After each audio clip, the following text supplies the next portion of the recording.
podemos comunicarnos con los muertos.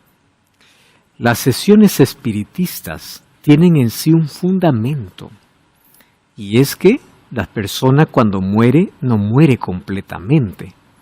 Está en el espacio o desde un lugar donde se pueden comunicar con los seres vivos. Y el espiritismo hoy está muy de moda. Hoy el espiritismo ya no se ve como algo peligroso, se ve como algo amigable.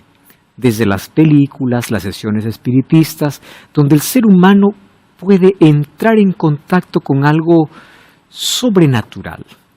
Puedes escuchar voces, puedes comunicarte con alguien del más allá puede traerte un mensaje. Mas, ¿qué dice la Biblia sobre este tema? ¿Es posible realmente comunicarnos con los muertos? Bienvenido, está comenzando Biblia Fácil. Y me alegra que pueda estar allí del otro lado, como siempre, sintonizando el programa. Y gracias a Dios porque nos permite que en este espacio podamos juntos estudiar la Biblia y ver si realmente el camino que la mayoría tome es correcto o si aquello que yo estoy haciendo está bajo los principios de Dios. Hoy entenderemos un poquito sobre el asunto de la muerte a través de una historia. ¿Y de dónde viene todo ese asunto de espiritismo? ¿Cómo es que surgió? ¿Es nuevo o es muy antiguo? Bienvenido, aquí comienza Biblia Fácil. Bienvenidos amigos a un capítulo más, una historia más. Y esta historia es fascinante porque tiene que ver desde el comienzo de la humanidad y cómo cada vez va intensificándose más a través de creencias, filosofías, inclusive tantas cosas son habladas desde un púlpito de iglesia que no tienen un fundamento en la Biblia. Hoy vamos a estudiar una historia y en base a esa historia descubrir un nuevo tema. Historias de la profecía. Antes vamos a orar. Querido Dios, te damos gracias por esta oportunidad que tenemos de poder estudiar tu palabra junto a un grupo de personas aquí en este estudio, más también miles de personas allá desde casa. Que tú puedas alcanzar con tu bendición, tu Santo Espíritu pueda iluminar nuestra mente y que tu palabra al ser abierta pueda traernos esperanza, pueda colocarnos en el camino de la verdad y podamos mirar la vida desde la cosmovisión bíblica, desde la perspectiva del cielo. Tu Santo Espíritu nos guíe en el nombre de Jesús. Amén. Amén. Muy bien, nuestro tema de hoy tiene por título La hechicera de Endor. A la verdad, este es un título basado en el libro de Samuel. ¿Qué cosa es lo que sucedió? Saúl un día se apartó de Dios. Recordemos que Saúl fue el primer rey de Israel. Al comienzo de su reinado, él tenía todo el respaldo divino, el respaldo de Samuel el profeta. Inclusive, él comenzó humilde y todo iba bien, hasta que él comenzó a hacer ciertas concesiones, negociaciones, a rebelarse contra Dios, a tal punto de que él mismo, por causa de su rebeldía y desobediencia, un día, él mismo se separó, él mismo se desechó. Dios ya había provisto otro rey, David, pero lo dejó a Saúl en el trono. Y en el trono él hizo tantas cosas ya sin Dios, totalmente fuera de lo correcto, fuera del lugar. ¿Cuál fue su final? Él mismo se destruyó. Pero es terrible llegar al final y ver que la muerte llega cuando tu vida no estuvo a cuentas con Dios. Al final de su vida, error tras error, lo llevó hasta el punto de buscar a una hechicera en un lugar que se llama Endor. No conocemos el nombre, solamente conocemos según la historia como la hechicera de Endor. En su desesperación, al ver que Dios no lo escuchaba, al ver que el profeta Samuel ya había muerto, no tenía dirección, no sabía qué hacer, va y consulta a una hechicera. Cruza una línea que Dios había establecido para no cruzar. Y ahí sucede algo terrible. Y vamos a ver esa historia. Vamos al libro de Samuel entonces. Primera de Samuel capítulo 28. ¿Correcto? Ahí está la historia de Saúl cuando visita a esta hechicera de Endor. 1 Samuel 28. Versículo 3 dice, Samuel había muerto, Israel había lamentado, lo habían sepultado en Ramá su ciudad, y Saúl había arrojado de la tierra a los encantadores y adivinos. ¿Qué sucedió? Una guerra. En esa guerra se juntaron los filisteos, vinieron y acamparon en Sunem, y Saúl juntó a todo Israel allí en Gilboa. Cuando vio Saúl el campamento de los filisteos, tuvo miedo, se turbó en su corazón en gran manera. Consultó a Jehová, Saúl a Jehová, pero no había respuesta ni por sueño, ni por Urim, ni por los profetas. Entonces Saúl dijo a sus criados, buscadme una mujer que tenga espíritu de adivinación, para que yo vaya a ella y por medio de ella pregunte. Sus criados le respondieron, he aquí hay una mujer en Endor que tiene ese espíritu de adivinación. ¿Qué hizo Saúl? Se disfrazó, se puso otros vestidos, se fue con 2 hombres, vinieron a aquella mujer de noche y le dijo, te ruego que me adivines por el espíritu de adivinación y me hagas subir a quien yo te dijere. La mujer le dijo, tú sabes lo que Saúl ha hecho, ha cortado de la tierra a los evocadores y adivinos. ¿Por qué pones en tropiezo mi vida para hacerme morir? Saúl le juró por Jehová diciendo, vive Jehová que ningún mal te vendrá. La mujer entonces dijo, ¿a quién te haré venir? Y él respondió, hazme venir a Samuel. Y viendo la mujer a Samuel, clamó a alta voz y habló aquella mujer a Saúl diciendo, ¿por qué me has engañado? Tú eres Saúl. Y el rey le dijo, no tengas miedo. ¿Qué has visto? Y la mujer respondió a Saúl, he visto dioses que suben de la tierra. ¿Cuál es su forma? Le dice Saúl. Ella responde, un hombre anciano, cubierto de un manto. Saúl entendió que era Samuel y humillado el rostro en tierra, hizo gran reverencia. Miren, la historia continúa y aquí hay muchísimos detalles.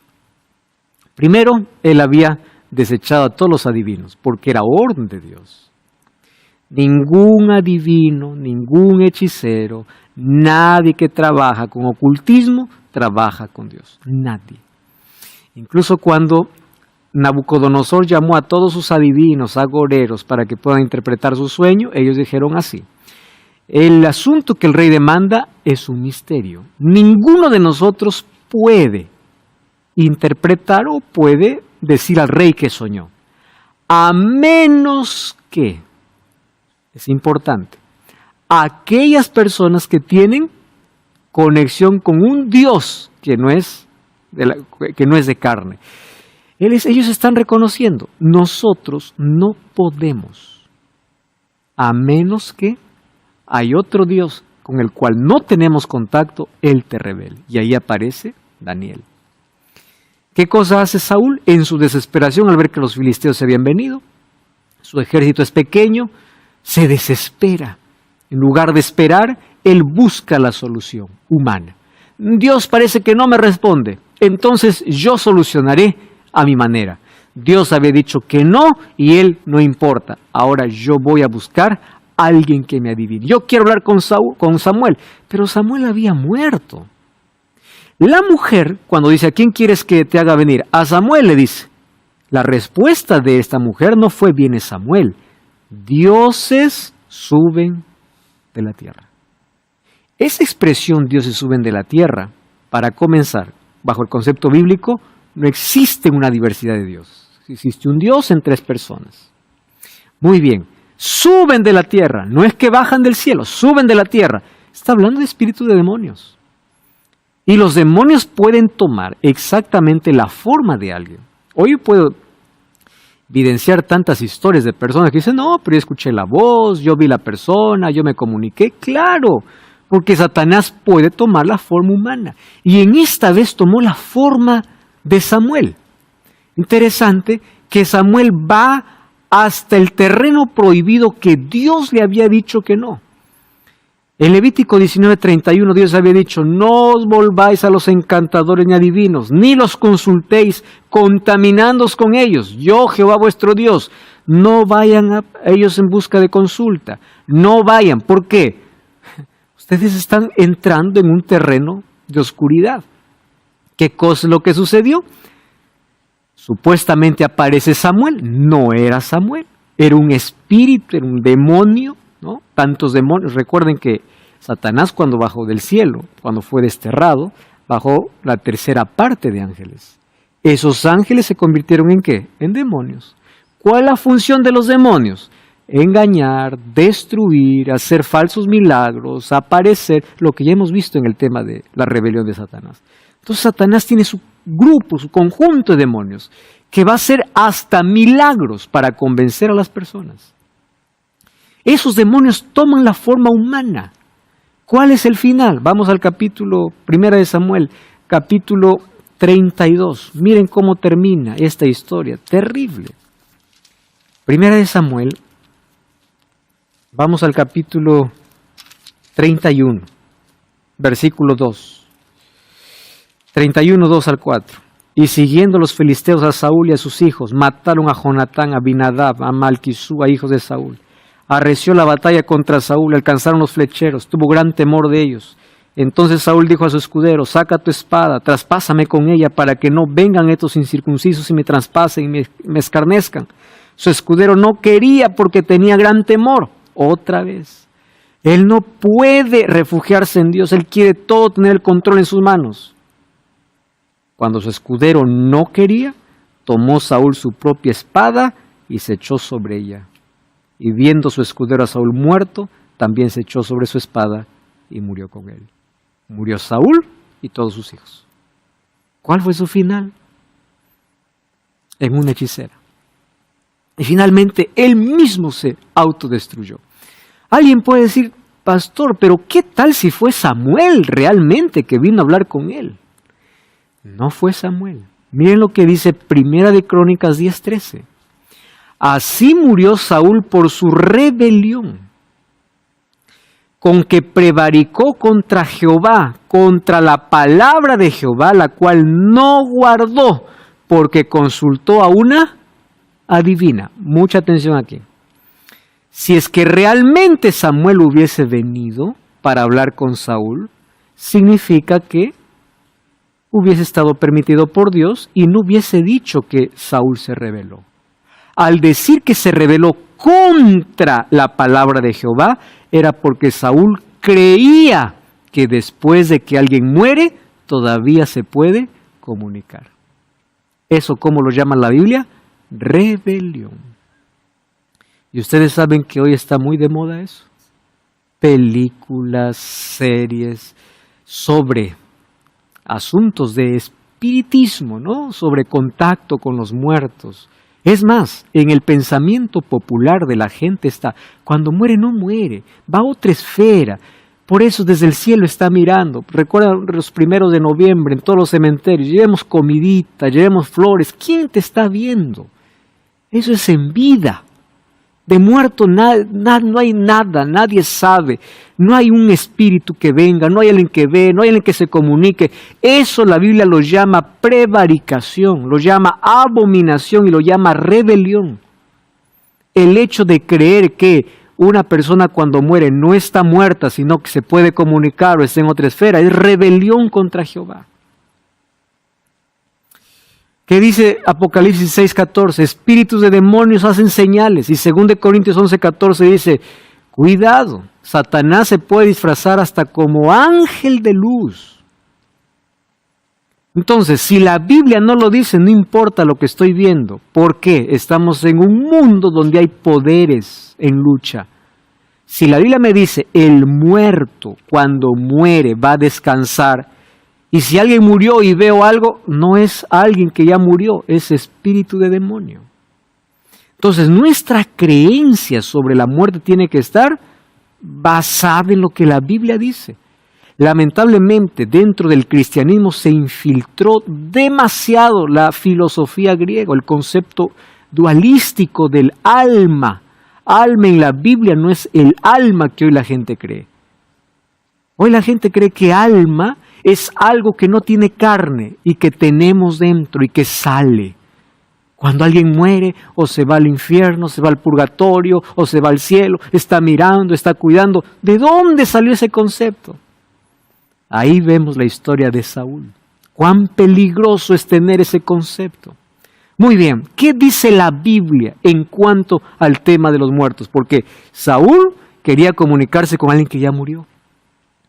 Finalmente logró comunicarse, pero no con Samuel que había muerto, sino con Satanás.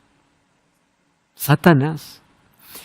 ¿Qué dice la Biblia respecto de los muertos? Eclesiastés 9, 5 y 6. Los vivos saben que han de morir, pero los muertos nada saben. No tienen más paga, su memoria es puesta en olvido, su amor, su odio, su envidia fenecieron. Nunca, presten atención a este detalle, nunca más tendrán parte en todo lo que se hace debajo del sol. No hay comunicación con ellos, no hay manera que ellos puedan estar existiendo en otra esfera. No hay, no más tienen parte, todo acabó. Job 7, 9 y 10, como la nube se desvanece y se va. El que desciende al Sheol, Sheol es sepultura, no subirá, no volverá más a su casa, ni su lugar se le contará más. Miren lo que dice Isaías capítulo 38, versículo 18. Dice así, porque el Sheol no te exaltará, ni te alabará la muerte, ni los que descienden al sepulcro esperan tu verdad, porque en la sepultura no hay nada, no hay estado de conciencia. La muerte es muerte. La Biblia me habla de muerte y de resurrección. No me habla de que cuando uno muere va a algún lugar. No, murió, descansó. Sus obras siguen por su recuerdo, por su memoria, pero ya no hay más comunicación. No está disfrutando, no está quemándose. No, la Biblia cuando habla de infierno habla de destrucción. Entonces, el concepto bíblico tiene que estar por encima de la opinión popular, porque la verdad no se basa en la opinión de la mayoría, se basa en la palabra de Dios. ¿Qué cosa es lo que más dice la Biblia? Salmo 115, 17. No alabarán los muertos a Jehová, ni los que descienden al silencio. Ah, pastor, su alma está en el cielo, entonces estuviera alabando, pues. No, no alabarán más los muertos, está muerto. Salmo 146, 4, sale su aliento, vuelve a la tierra, ese mismo día perecen sus pensamientos. Acabó. ¿Qué cosa es la muerte? El aliento de vida, la respiración sale, se acaba, esa es la vida. Y el cuerpo vuelve a la tierra porque fuimos formados del polvo de la tierra. Eso es lo que dice la Biblia respecto de la muerte. ¿Qué cosa es la muerte? Para entender la muerte vamos a entender un poquito la vida. Miren lo que dice Génesis 2:7. Jehová Dios formó al hombre del polvo de la tierra, sopló en su nariz aliento de vida y fue el hombre. Aquí hay un problema en las traducciones.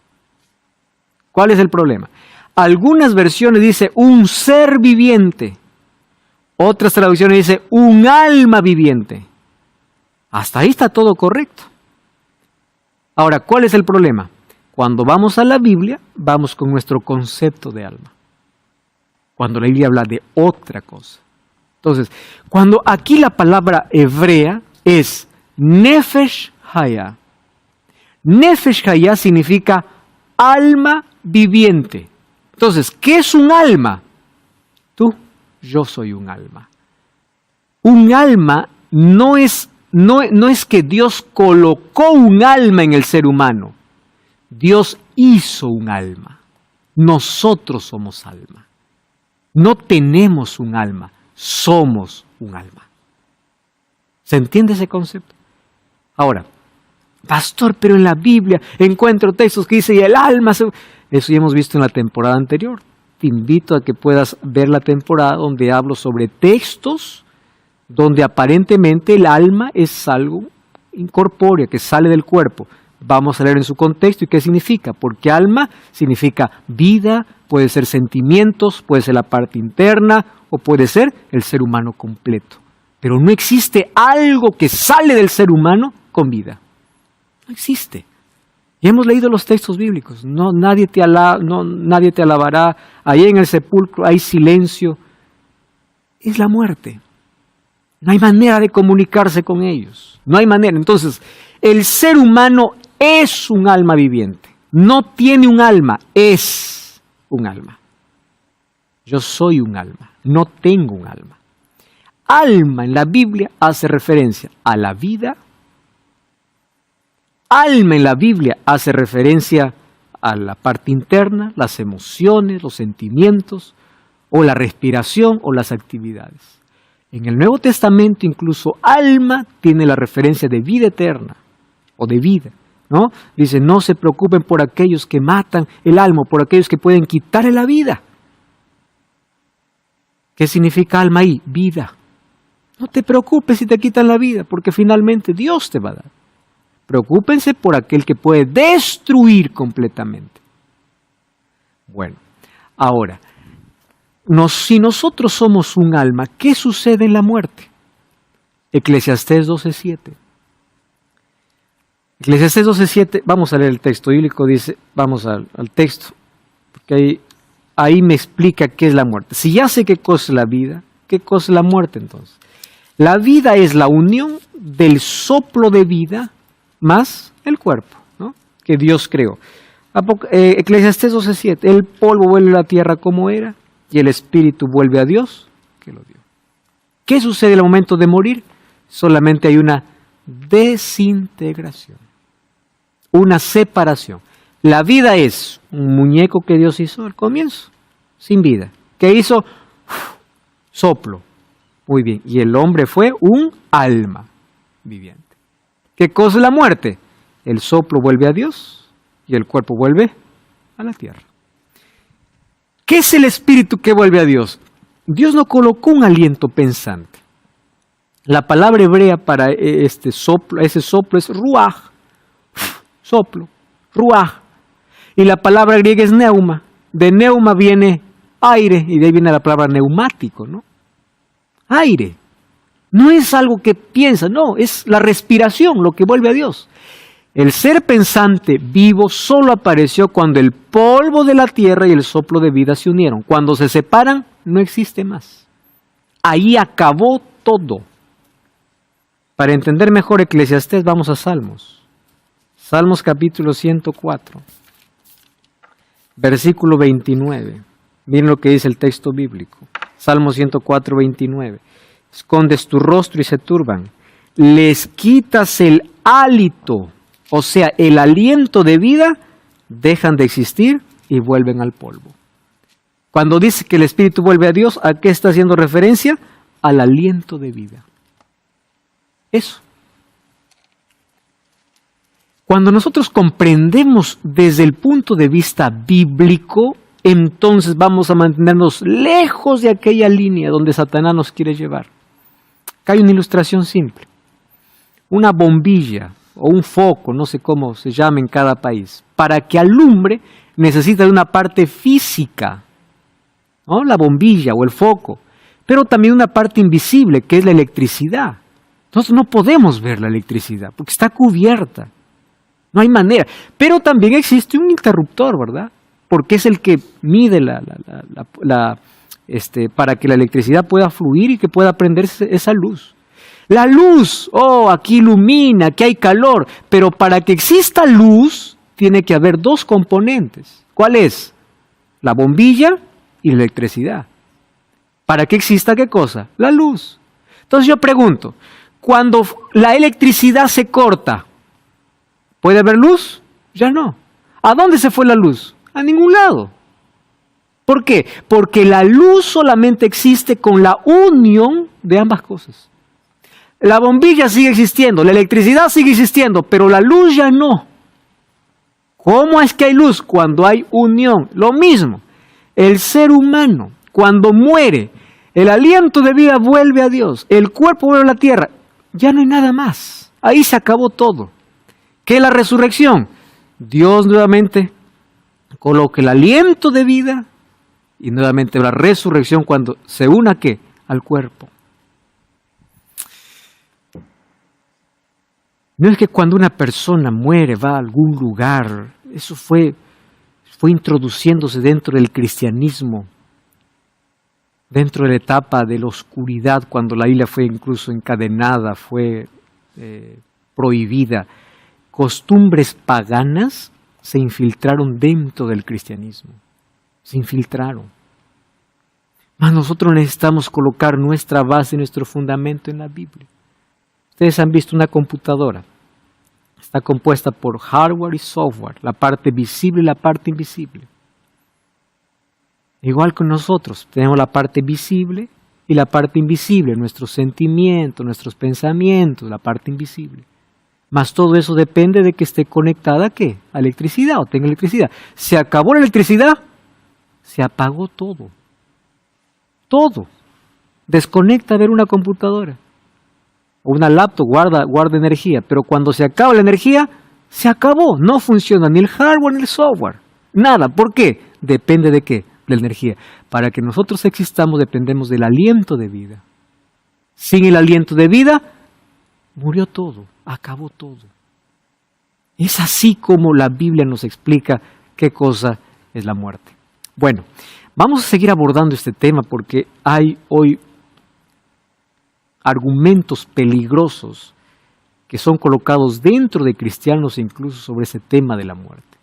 Cuidado con ser como Saúl, por rebelarse contra Dios, finalmente él terminó destruyéndose. Vamos a una breve pausa, no cambies el canal, ya estamos de regreso. Biblia Fácil. Sócrates viajó desde Grecia hasta Egipto para entender qué cosa hizo Sócrates. Llevó a Grecia el concepto de los egipcios y le dio la forma filosófica. Y junto con sus alumnos, Platón y todos los demás, dijeron, el ser humano cuando una persona muere va al cielo, al infierno o al purgatorio, según cómo se comportó en la vida.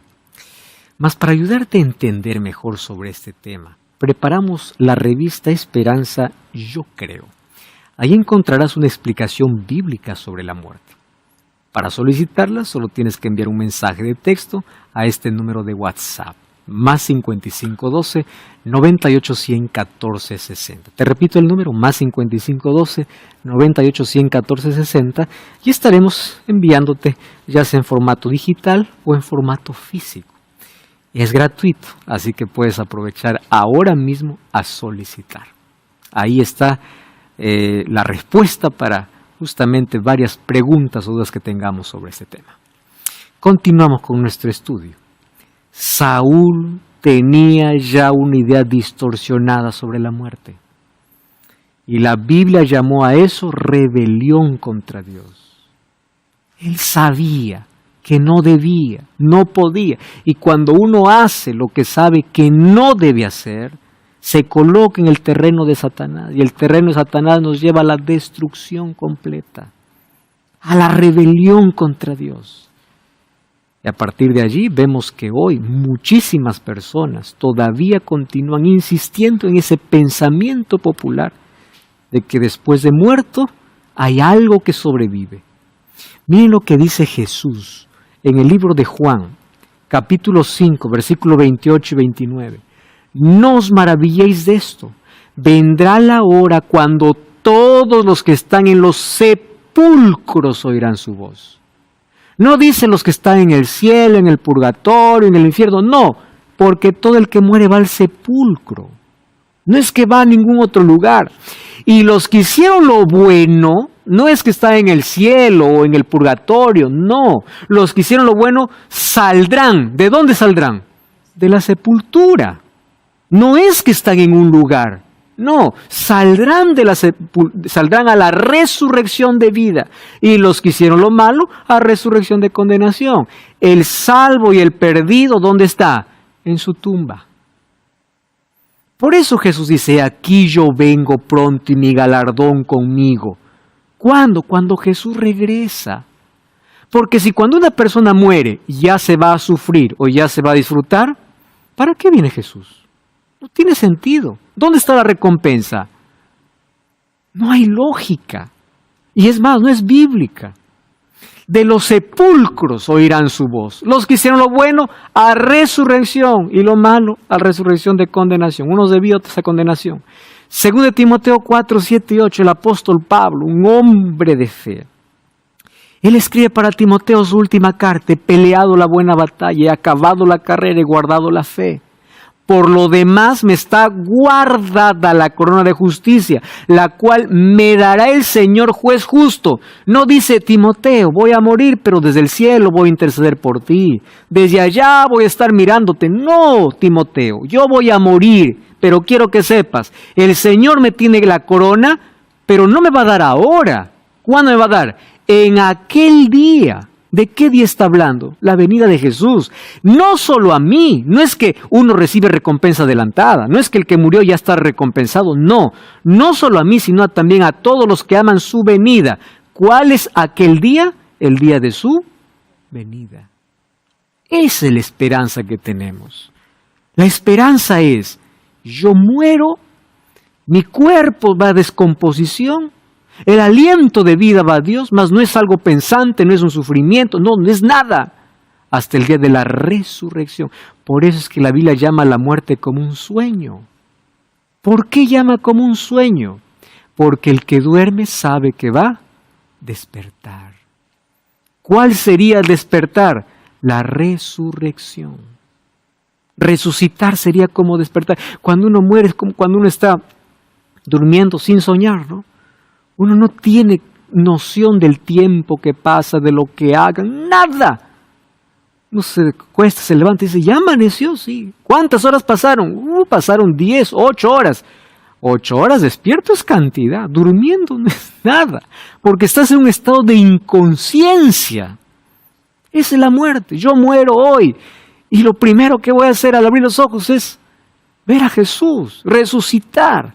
Entonces, ¿cuánto pasó el tiempo? Ya no importa. ¿Por qué? No hubo noción. Yo no estuve disfrutando, no estuve en el infierno, no estuve en el purgatorio. No, estuve en la sepultura. Eso es lo que dice la Biblia.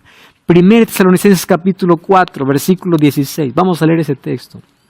Miren, Pablo, otra vez, para consolar a los hermanos de Tesalónica, dice lo siguiente. Vamos del versículo 13. 1 Tesalonicenses capítulo 4, versículo 13. Tampoco queremos, hermanos, que ignoréis acerca de los que duermen. Por eso le dije que la Biblia llama a la muerte como sueño. Aquí está hablando de la muerte. ¿Por qué? Dice Pablo. Para que no se entristezcan como los otros que no tienen esperanza. Nadie se pone triste porque alguien durmió. Se pone triste porque alguien murió.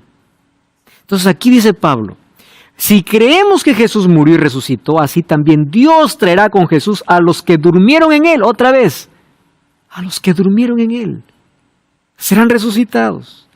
Por lo cual os decimos esta palabra del Señor. Nosotros que vivimos, que hemos quedado hasta la venida del Señor, no precederemos a los que durmieron, o sea, nadie va al cielo adelante que otro, todos iremos juntitos, porque el mismo Señor, con voz de mando, con voz de arcángel y con trompeta de Dios descenderá del cielo y los muertos en Cristo resucitarán primero. ¿Dónde está un muerto? En su tumba.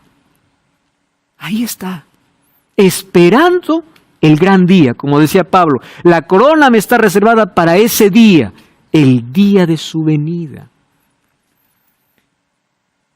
¿Ustedes se acuerdan cuando Lázaro murió? Las hermanas estaban muy tristes, desconsoladas. Ustedes saben que Jesús a propósito demoró. A propósito.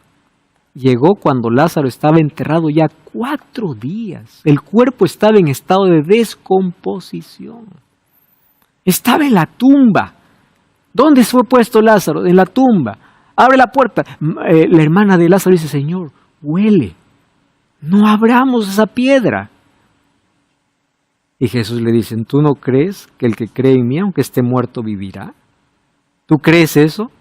Y miren cómo me encanta la respuesta de la hermana de Lázaro. Piensen aquí. Dicho esto, les dijo después, nuestro amigo Lázaro duerme, mas voy para despertarlo. Otra vez, la muerte es considerada como ¿qué? Como un sueño. Jesús está hablando de la muerte de Lázaro como si estuviera durmiendo. Entonces Jesús les dijo claramente, Lázaro ha muerto. Porque los discípulos dijeron, Señor, si durmió, pues ya se despertará. No, ustedes no están entendiendo. Él ha muerto. Voy para despertarlo. Despertarlo es resucitarlo. Bueno, cuando llega a la conversación con Marta, Jesús le dice, tu hermano resucitará. Presten atención. No le dice, Martita, tranquila, tu hermano ya está en el paraíso. No le dice eso Jesús. No le dice, Marta, tu hermano está en el purgatorio. No, resucitará. Eso es lo que Jesús está diciendo. Ahora, Marta le dijo, yo sé que resucitará en la resurrección en el día postrero. Ese es el concepto bíblico de muerte. Cree, va a resucitar. Yo sé que Él va a resucitar. ¿Cuándo? En la segunda venida. Pero nosotros sabemos que Jesús ahí hizo el mayor milagro. Y allí Jesús no le dice, Lázaro, baja del paraíso. Lázaro, sal. ¿Dónde estaba? En el sepulcro. ¿Cómo el concepto de muerte en la Biblia es tan claro? Entonces la pregunta es, teniendo todo esto de claridad en la Biblia, ¿de dónde surgió tantas otras teorías sobre la muerte? Ahora vamos a ver. Romanos 2, 6 y 7 dice, el cual pagará cada uno conforme sus obras, vida eterna a los que perseverando en bien hacer buscan gloria, honra y eternidad. Vida eterna tienen aquellos que perseveran en hacer el bien y buscan la gloria y la inmortalidad. Es decir, el ser humano no es inmortal ahora. Cuando alguien me dice, murió, pero sigue vivo en algún lado, entonces es inmortal. La Biblia me dice que no, el ser humano busca la inmortalidad y esa vida eterna inmortalidad nos da cuando Jesús venga. Por eso 1 Corintios 15, ¿qué cosa dice? Cuando seamos transformados, esto corrupto será incorrupto, esto mortal será inmortal. Mientras Jesús no regrese y el pecado todavía esté en este mundo, todos los seres humanos somos mortales. La inmortalidad es un don de Dios para aquellos que le buscan, para aquellos que lo aman. No, pastor, entonces, si aquel que se portó mal va a estar trillones de años ahí quemándose. A ver, piensa conmigo. Para quemarse trillones de años hay que vivir trillones de años. ¿Estás de acuerdo? Claro, para quemarse trillones de años hay que vivir trillones de años. La promesa de Dios no es que vida eterna va a tener el impío. Vida eterna, ¿quién va a tener? Los que creen en Él. Entonces, aquellos que no están con Jesús van a ser destruidos. Destrucción completa. La Biblia dice que no quedará ni raíz ni rama. Ese texto ya lo leímos en Malaquías capítulo 4. Ni raíz ni rama. Entonces, vida eterna solamente tienen ¿quiénes? Aquellos que aman a Dios. Ellos serán inmortales. ¿Cuándo? Ahora no. Cuando Jesús regrese. Porque mientras tanto nosotros no somos inmortales. El único inmortal es Dios. ¿De dónde surge la idea? De Satanás mismo. ¿Recuerdan cuando le dijo a Eva en Génesis 3:4, la serpiente dijo a la mujer, no moriréis? A partir de esa expresión de dos palabras, Satanás colocó en la humanidad ya caída que el ser humano no muere. Cuando muere, solo tu cuerpo. Algo sigue vivo. Satanás ahí está haciendo la primera sesión espiritista de paso, porque él está tomando forma de serpiente. Está hablando como ser humano, pero ¿quién está detrás? Satanás. Hoy, cada vez que dice me comuniqué con tal, Satanás toma la forma y habla. Pero aquí encontramos la primera ocasión donde se presentó así. Muy bien, lo que está diciendo Satanás es, quien muere sigue vivo, puedes hablar con ellos. Los egipcios desarrollaron muy bien esta idea. Las tumbas de Egipto, las pirámides, revelaban sus creencias, construían pirámides y perfeccionaron el arte de preservar sus cuerpos en forma de momias. ¿Por qué? Porque los egipcios creían que cuando uno muere, comienza un viaje. Y en ese viaje necesita de todas sus posesiones. Por eso los faraones eran enterrados con toda su familia y todo su dinero y sus riquezas. Las grandes pirámides muestran que ellos iniciaron un viaje. ¿A dónde? Esa creencia fue diseminada dentro del paganismo. ¿Correcto? Sí. Pastor, quería preguntarle. Hay muchos que dicen, por ejemplo, cuando Jesús estaba en la cruz, ¿no? Había un ladrón que dijo, que le dijo Jesús, ¿no? Hoy estarás conmigo en el paraíso. Y a veces muchos dicen que ese texto lo llevan de que no precisas cuando tú vas a morir, vas a estar en el paraíso. Te respondo rápidamente. De paso, esta pregunta es tan interesante que yo te voy a invitar que veas la temporada anterior porque específicamente hablamos solo sobre ese texto. ¿Cuál fue la propuesta del ladrón? Acuérdate de mí cuando vengas en tu reino. No le dice llévame ahora, cuando vengas en tu reino. Está hablando de segunda venida. Y Jesús le responde, de cierto te digo, hoy te prometo que tú estarás. Ahora te pregunto, ¿estarás en qué tiempo está? Futuro. Tú estarás conmigo en el paraíso. Fue la respuesta a alguien que quería la salvación y Dios le ofreció. Ahora, el ladrón se fue al cielo con Jesús. Cuando tú lees Juan capítulo 20, María quiso tocar el manto de Jesús. Jesús le dijo, no me toques, aún no he subido al Padre. ¿Cómo es que el ladrón fue solo y Jesús se quedó? Nosotros hay que entender que ese día fue la promesa, porque ahora las versiones tienen una coma. En el tiempo cuando fue escrito el texto bíblico no había signos de interrogación ni signos de puntuación. La coma fue añadida después. Allí el texto es de cierto te digo, hoy tú estarás conmigo en el paraíso. Hay esa controversia de que cuando uno muere se va para el cielo, ¿no? El que está en Cristo, ¿no? Entonces me vino a la mente de que Jesús en aquel momento cuando estaba en la cruz también dijo, ¿no?, a un ladrón de ellos que hoy mismo estarás conmigo en el paraíso. Correcto.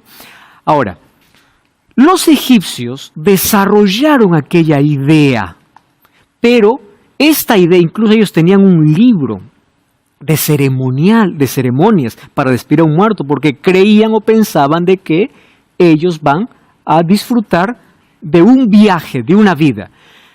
Sócrates viajó desde Grecia hasta Egipto para entender qué cosa hizo Sócrates. Llevó a Grecia el concepto de los egipcios y le dio la forma filosófica. Y junto con sus alumnos, Platón y todos los demás, dijeron, el ser humano se conforma así. El cuerpo es una cosa, el alma es otra cosa. El alma o el cuerpo es la prisión del alma. Cuando el ser humano muere, el cuerpo se desecha, pero el alma se libera. Eso no es Biblia, eso es filosofía. Eso es filosofía. Entonces, miren, lo que escribe Heródoto. Aquí está el texto, los 9 libros de historia, libro 2. Los egipcios, ellos mismos, asimismo dijeron los primeros que era inmortal el alma. Primero eran los egipcios, la cual al morir el cuerpo de animal, que entonces vaya formándose hasta que recorrida la serie de toda especie de vivientes, terrestres, marinos y volátiles, que recorren un periodo de 3000 años, torna a encarnar por fin en un cuerpo que ya está por yacer. ¿Qué cosa creen los egipcios? Muy bien, mueres y de aquí te vas a reencarnar animales, hasta llegar a ser un ser humano. ¿De dónde vino? De los egipcios. Los filósofos, ahora Platón, el alma cuyo atributo inseparable es la vida nunca admitirá la muerte. El alma es inmortal e indestructible. La muerte es apenas la separación del alma y cuerpo. ¿Eso dice la Biblia? No. Eso dice la filosofía. Los egipcios inventaron la idea del alma inmortal y los griegos se apropiaron de ella. Los egipcios desarrollaron un elaborado sistema de creencias y centraron su vida en ellas. Los griegos creían en la inmortalidad del alma y a través de ellos la idea fluyó a lo largo de los siglos que se ha incorporado a la cultura de nuestro tiempo. Ahora aparece un hombre llamado Filón de Alejandría que llevó las creencias de los filósofos griegos, ¿a dónde? Hasta los judíos. Y ustedes saben cómo se entró al cristianismo, fue de manera gradual. Por ejemplo, por la influencia del judío Filón, llegó hasta Judea esta creencia. Luego al cristianismo llegó por Tertuliano, Orígenes, Agustino, Tomás de Aquino. Finalmente Tomás de Aquino es aquel que coloca todo ese concepto. Cuando uno muere, sale el alma. ¿De dónde comenzó? Egipcios, griegos, y ahora de manera gradual fue infiltrándose ¿dónde? Dentro del cristianismo. Y así entró. Miren lo que dice Estrabón. Estrabón fue de paso un geógrafo griego que vivió en Roma y murió en el año 24 después de Cristo. Él dice, la gente también inventaba fábulas a la manera de Platón sobre la inmortalidad del alma. Él no es cristiano, Mas él fue tan sincero en decir, miren, todo eso eran fábulas. Una de esas fábulas Jesús contó. ¿Recuerdan ustedes la parábola del rico y Lázaro? Era una de las fábulas que ingresó ya dentro del judaísmo. Y Jesús en sus parábolas llevaba de lo conocido a lo desconocido. Jesús no contó la parábola del rico y Lázaro para decir que cuando uno muere va al cielo, va al infierno. Jesús contó para traer lecciones porque era una parábola conocida en su tiempo. La parábola. De una parábola no podemos hacer una doctrina, si no haríamos doctrina de la parábola de juez injusto, mayordomo infiel, en fin. Una parábola tiene lecciones específicas, ¿correcto? ¿Por qué Jesús tomó la parábola? Porque era popular, esa idea. Muy bien. 4 cosas tenemos que analizar de la parábola del rico y Lázaro que está en Lucas 16. Primero, el concepto de salvación. Miren, Jesús dice que Lázaro fue al cielo porque era pobre. Y el rico al infierno porque era rico. Entonces, nadie va al cielo por creer en Jesús, simplemente por ser pobre. ¿Entienden cómo afecta el concepto de salvación? No podemos tomar eso de manera literal. Jesús está tomando una parábola, que era una fábula de su tiempo, ¿para qué? Para traer otras lecciones. Segundo problema, el concepto de eternidad. ¿Cuál es el concepto de eternidad? Quiere decir que en la eternidad, el que se está quemando y el otro va a estar cerquita mirando allí. Imagínense una eternidad viendo a tus seres amados allí. Hola, ¿qué tal? Porque dice que ellos conversaban. Eso no es lo que la Biblia presenta. Jesús está tomando una fábula de su tiempo. No podemos tomarlo de manera literal. Número 3, el concepto de alma. Dice que el alma decía, por favor, que Abraham traiga, o que Lázaro traiga agua y ponga mi lengua. O sea que el alma tiene lengua, tiene ojos. Eso es cuerpo. Por eso no podemos tomarlo de manera literal. Y finalmente, ¿cuál es el seno de Abraham? La Biblia no dice que hay un seno de Abraham al cual todo que muere se va. Si Adán tiene un seno, para donde van todos los que mueren, ¿a qué seno fue Abraham cuando murió? Porque él también murió. Jesús quería traer otras lecciones, que eso ya lo explico incluso en otra temporada. Muy bien, ese texto es importantísimo. Miren lo que dice.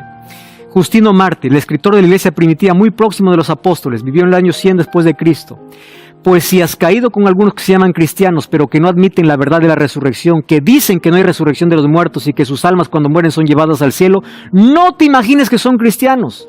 Yo y otros cristianos que tienen razón y meditan en todos los puntos están seguros de que habrá una resurrección. Esto lo dice Justino Mártir. Cuidado porque esas creencias están entrando, dice, dentro del cristianismo. No los llames ni siquiera cristianos. Tú ya te diste cuenta que las ideas populares que tienen un origen pagano se infiltraron en la iglesia. Y hoy desde púlpitos incluso se proclaman tantas mentiras tomando la Biblia, tomando un texto aislado de su contexto. Probablemente estoy hablando para alguien que perdió un ser querido, un hijo, perdiste un padre o tu madre, un ser amado. Está descansando. La esperanza es para ti que estás vivo para que decidas por Jesús. La salvación es un asunto de decisión en vida. Nadie te salva de muerto. No hay una oración que te pase de la muerte a la resurrección o a la vida. Es en vida que uno decide por Jesús. Nadie llega al cielo a tropezones o a empujones. Llegamos eligiendo en nuestra libertad a Jesucristo, que es vida eterna. Que esta esperanza llene tu corazón y te lleve a tomar una decisión. Un día la trompeta sonará y los sepulcros se abrirán. Un día aquellos que creyeron en Jesús y al momento de morir descansaron en los brazos de Jesús, serán resucitados en la primera resurrección cuando Jesús regrese. Tú estás vivo y eso significa que tienes oportunidad de elegir la salvación. Querido, todos aquí en este mundo de pecado podemos morir en cualquier instante. Mas tragedia no es morir. Tragedia es vivir sin Jesús. La muerte, como dice Pablo, puede ser ganancia. ¿Por qué? Porque si llega y yo estoy preparado, apenas voy a descansar. Yo no sé si es mi último mensaje para ti o es la última vez que tú escuchas un mensaje así. Mas yo te invito en el nombre de Dios a tomar una decisión. La decisión de poder aferrarte a la vida. Y aferrarse a la vida es caminar con Jesús. Él es la resurrección y la vida. La muerte no podemos tener miedo porque Jesús venció la muerte. Él derrotó a la muerte.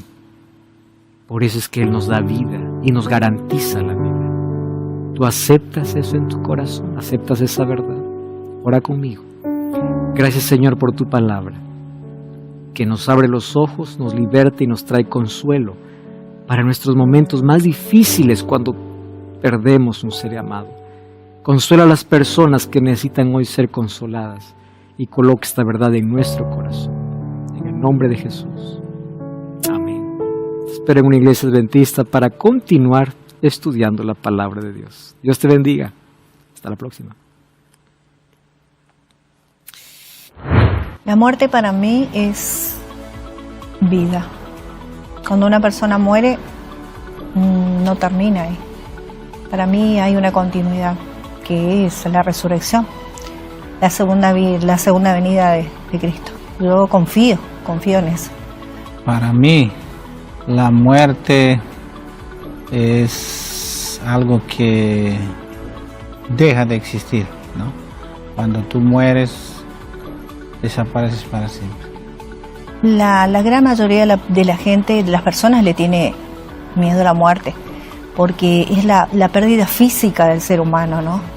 El desprendimiento de una persona no es fácil. Miedo no lo tengo, ¿no? Más así